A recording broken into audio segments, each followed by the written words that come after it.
시청자 여러분 안녕하십니까? VOA 모닝뉴스 시작합니다. 미국 정부가 미사일 도발을 지속하는 북한 정권을 또다시 규탄했습니다. 한국의 새 정부 출범을 앞두고 강행한 잠수함 발사 탄도미사일 SLBM 발사는 안보리 결의 위반이자 국제사회에 대한 위협이라고 지적했습니다. 첫 소식 함지하 기자가 보도합니다. 미국 정부는 불과 며칠 간격으로 이뤄진 북한의 미사일 연쇄 도발이 영내를 넘어 전 세계를 위협한다는 인식을 공유하면서 북한 탄도미사일 프로그램의 불법성을 연일 비판했습니다. 국무부 대변인은 7일 북한의 SLBM 발사에 대한 BOE의 논평 요청에 미국은 북한의 탄도미사일 발사를 규탄한다면서 이번 발사는 최근 몇 주 동안 감행된 다른 발사와 마찬가지로 여러 유엔 안보리 결의에 위배되며 북한의 이웃과 국제사회에 대한 위협이라고 밝혔습니다. 국무부 대변인은 이어 우리는 북한에 대한 외교적 접근에 여전히 전념하고 있고 이들이 대화에 나설 것을 촉구한다면서 한국과 일본에 대한 우리의 방어 의지는 여전히 철통 같다고 강조했습니다.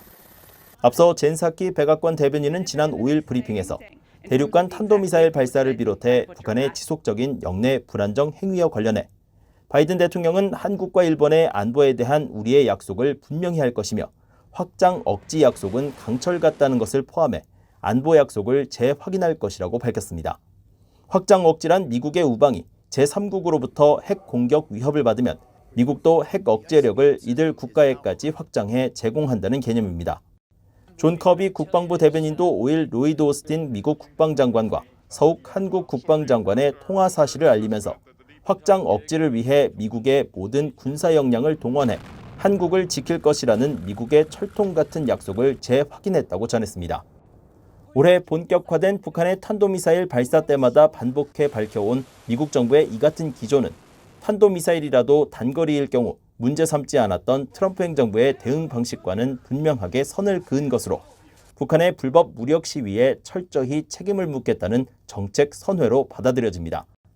또 두 아시아 동맹국을 사정권에 두는 북한의 단거리 미사일 위협에 눈 감을 수 없다는 바이든 행정부의 동맹 우선 인식을 드러낸 것으로 이 같은 방향은 바이든 대통령의 한국, 일본 방문을 앞두고 정부 주요 부처에서 잇따라 핵 우산 제공을 확약하며 더 구체화하고 있습니다. VOA 뉴스 함지하입니다. 북한의 7차 핵실험 시기는 풍계리 핵실험장 3번 갱도의 상태에 달려있다는 전문가 분석이 나왔습니다.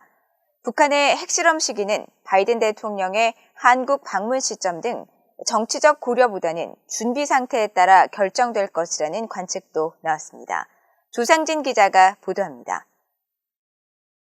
국제원자력기구 IAEA 사무차장을 지낸 올리 하이노넨 스팀슨 센터 특별연구원은 북한이 복구 중인 풍계리 핵실험장의 3번 갱도의 손상 정도가 북한의 핵실험 시기를 가늠할 촉도가 될 것이라고 밝혔습니다.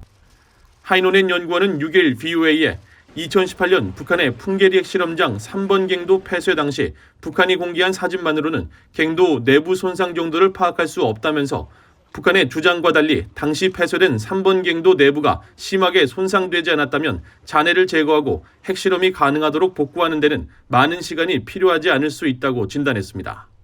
They are working inside the tunnels and starting to make a place for the nuclear detonation.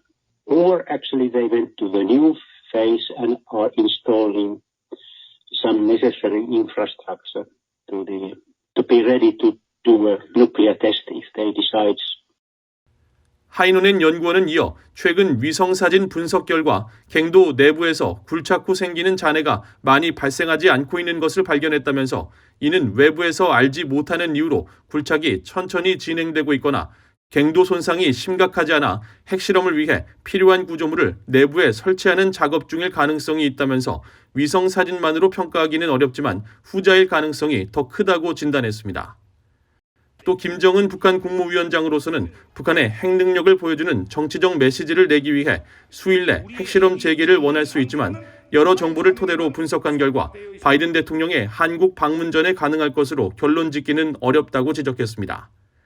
미국 미들베리 국제학연구소 제임스 마틴 비확산센터의 제프리 루이스 동아시아 국장은 북한의 핵실험이 임박했다는 여러 징후가 위성사진 분석을 통해 확인되고 있다며 조만간 핵실험이 있을 것으로 확신한다고 말했습니다.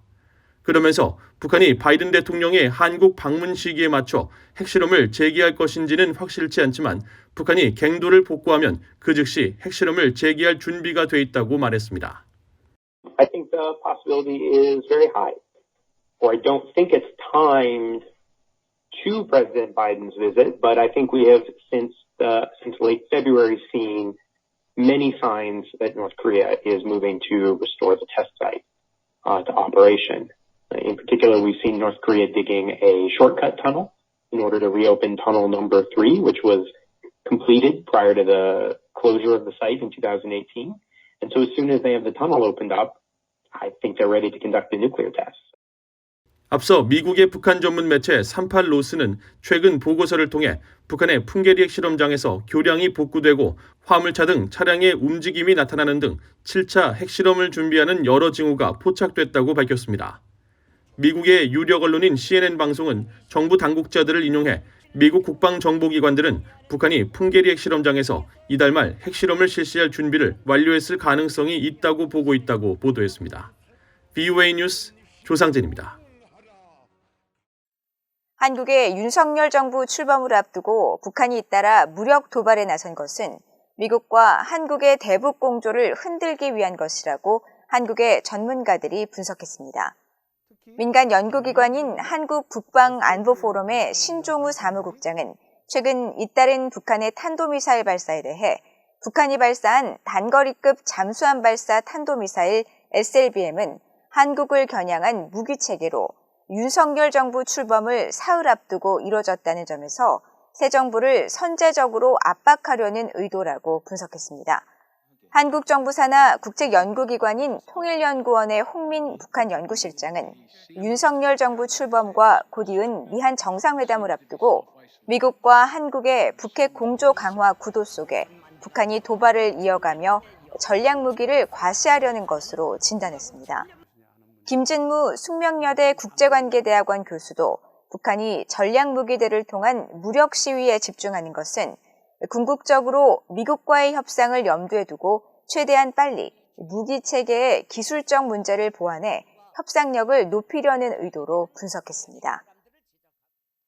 최근 북한의 개성공단에서 차량 움직임 등이 포착됐으며 북한 측의 설비 무단 가동을 포함한 모든 가능성을 열어두고 관련 동향을 주시하고 있다고 한국통일부가 밝혔습니다.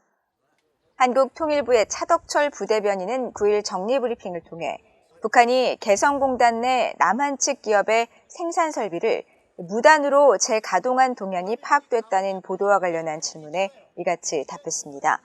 차 부대변인은 또 통일부가 지난달 26일 남북 공동연락사무소를 통해 북한 측의 관련 사안에 대한 설명을 요구했지만 지금까지 답변은 없는 상태라고 밝혔습니다. 개성공단 내 차량 움직임이 포착된 시점은 지난달 21일 개성공단 내 화재가 발생한 이후인 것으로 알려졌으며 이와 관련해 통일부 관계자는 차량 움직임이 무엇을 의미하는지는 추가적인 분석과 확인이 필요해 북한의 동향을 예의주시 중이라면서도 이런 동향이 북한의 설비 무단 가동 정황과 연관됐을 가능성을 포함해 모든 가능성을 열어둔 상태라고 말했다고 한국 연합뉴스가 보도했습니다. 미국 재무부가 북한이 설치한 암호화폐의 자금 세탁을 도운 믹서 서비스에 대해 제재를 가했습니다. 미국이 암호화폐 믹서에 제재를 부과한 것은 이번이 처음인데 미국 정부 고위 당국자들은 북한 정권의 불법 활동에 강력하게 대응할 것이라고 경고했습니다. 조은정 기자의 보도입니다. 미국 재무부가 6일 북한 정권이 암호화폐 탈취와 자금 세탁에 활용한 믹서 서비스 블렌더에 대해 처음으로 제재를 가했습니다. 재무부는 성명에서 북한이 블렌더를 이용해 악의적인 사이버 활동을 했고 탈취한 암호화폐의 자금 세탁에 활용했다고 지적했습니다. 믹서는 암호화폐를 쪼개고 섞어서 재분배하는 기술로 이 과정을 반복하면 자금 추적과 사용처, 현금화 여부 등 가상화폐 거래 추적이 어려워집니다. 재무부는 북한 정찰총국과 연계된 해커 집단 라자루스가 지난 3월 온라인 게임 엑시 인피니티에서 역대 최대 규모인 6억 2천만 달러의 가상화폐를 탈취한 사실을 거듭 지적하면서 북한 정권이 2,050만 달러의 불법 수익을 처리하는데 블렌더를 활용했다고 설명했습니다. 재무부는 이어 라자루스와 연계된 암호화폐 지갑 4개를 추가 제재한 사실을 강조하면서 불법 가상화폐를 추적하고 관련 지갑과 주소를 차단하기 위해 전념하고 있다고 강조했습니다. 브라이언 넬슨 재무부 차관은 이날 성명에서 북한 정권의 불법 금융활동에 대해 조치를 취하고 있으며 국가가 후원하는 절도와 돈 세탁 조력자들이 대가를 치르도록 할 것이라고 경고했습니다. 토니 블링컨 국무장관도 성명을 내고 북한이 미국과 유엔의 강력한 제재를 피해 가상화폐 거래소, 블록체인 회사들에서 자금을 강탈해 불법 대량 살상 무기와 탄도미사일 프로그램을 위한 수익을 창출하고 있다고 비판했습니다. 블링컨 장관은 그러면서 미국은 북한 정권의 불법적 사이버 활동과 유엔 안보리 결의 위반 행위에 계속 대응할 것이라고 강조했고 국무부는 이날 제재로 미국 내 블렌더의 모든 자산 등이 동결된다고 밝혔습니다. As a result of today's action, all property and interest in the property of the entity of Blender.io that's in the United States or in possession or control of U.S. persons is blocked and must be reported to OFAC or the Office of Foreign Asset Control. 전문가들은 이번 조치가 업계에 매우 중요한 신호를 보낸다고 평가합니다. OFAC's action is a pretty significant step to curtailing the use of mixing services by bad actors like North Korea. This is the first designation of a mixer, and it shows the Treasury is prepared to go after these services that help facilitate money laundering by nation-state actors like North Korea. 칼슨 분석관은 미국 정부의 이런 적극적인 조치로 암호화폐 경제를 악의적인 세력으로부터 보호하는데 더 큰 진전을 이룰 것으로 내다봤습니다. VOA 뉴스 조은정입니다. 한국의 문재인 정부 임기 종료에 앞서 정의용 한국 외교부 장관이 토니 블링컨 미국 국무장관의 요청으로 통화를 하고 그동안의 미한 협력을 평가했다고 한국 외교부가 밝혔습니다. 한국 외교부는 보도자료를 통해 두 장관이 이번 전화통화를 통해 지난 1년 3개월여간 개인적인 신뢰와 유대관계를 바탕으로 한미 양국이 한반도 평화 프로세스 진전과 우크라이나, 아프간, 미얀마 사태 및 코로나19, 기후변화, 공급망 문제 등 다양한 지역 및 글로벌 이슈 해결을 위해 긴밀히 협력해온 것을 만족스럽게 평가했다고 밝혔습니다. 또 두 장관은 최근 한반도 상황이 엄중한 가운데 북한이 한반도 긴장고조 행위를 중단하고 대화와 외교의 길로 복귀하도록 한미가 굳건한 연합방위태세 아래 긴밀한 공조를 지속해 나가는 것이 중요하다는 공동의 인식을 재확인했으며 정 장관은 한국의 새 정부 출범 후에도 양국 간 긴밀한 공조와 협력을 통해 한미동맹을 계속 발전, 확대해 나가는 것이 중요하다고 강조하고 이에 대한 블링컨 장관의 변함없는 지지를 당부했다고 밝혔습니다. 이상으로 VOA 모닝뉴스를 모두 마칩니다. 시청해주신 여러분 고맙습니다.